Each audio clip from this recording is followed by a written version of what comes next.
যাব লাগিব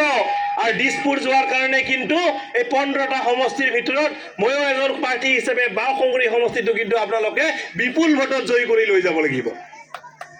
যেতিয়া আপোনালোকে ইয়াৰ পৰা মোক ভোট দি জয়যুক্ত কৰি লৈ যাব মই ভাবো এই অঞ্চলৰ প্ৰতিটো শ্ৰেণীৰ ৰাইজৰ একেলগে আমি কাম কৰাৰ সুবিধা হ'ব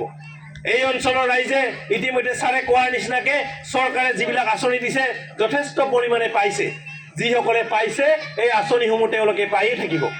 আৰু যিসকলে পোৱা নাই তেওঁলোকৰ কাৰণে আমি অহা নিৰ্বাচনৰ পিছত ছাৰ আৰু মই মিলি আমাৰ TLCCৰ চেয়াৰমেন ডাঙৰীয়া আছে সকলোৱে মিলি এই আঁচনিসমূহ যাতে আপোনালোকে পাব পাৰে তাৰ কাৰণে আমি কাম কৰি যাম আপোনালোকৰ মৰম চেনেহ ভাল পোৱালৈ আমি সদায় কাম কৰি যাম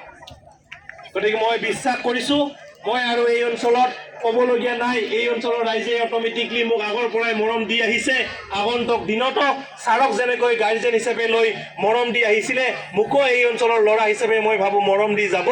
আপোনালোকৰ এই অঞ্চলৰ মই নেতা নহয় এই অঞ্চলৰ এজন বেটা হিচাপে কাম কৰি যাম সদায় এই কথাকে প্ৰতিশ্ৰুতি দি আগন্তুক যি আমাৰ 9 তাৰিখে নিৰ্বাচন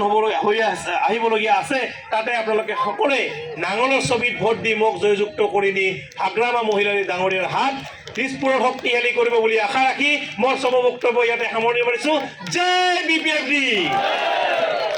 থেংক ইউ ধন্যবাদ।